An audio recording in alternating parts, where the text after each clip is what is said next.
from there, she begins to tell me a story that I'm going to share with you guys today. And it's the story of how her and her husband met.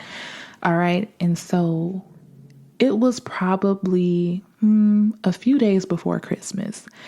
And I want to say maybe 2 weeks before that, maybe even a month before that, Stanley, her husband, he had just moved all the way from New York to California.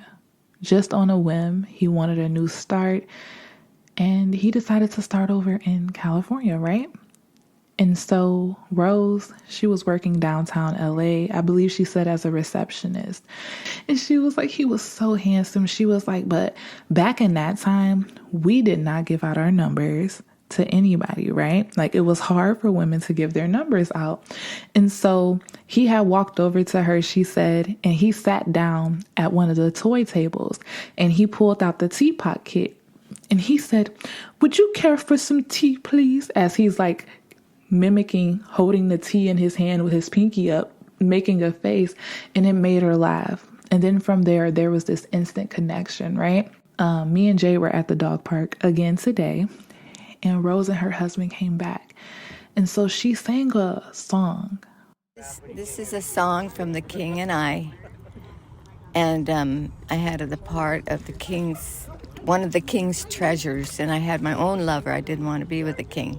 So this is the song singing to my lover. What is it?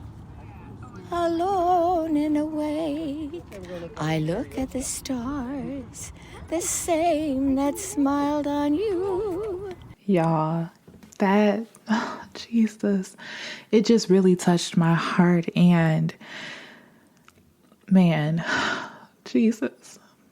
And I know, like, there's so much odor, and you have to get yourself into a position where you embrace every single second that the Father up above has given you.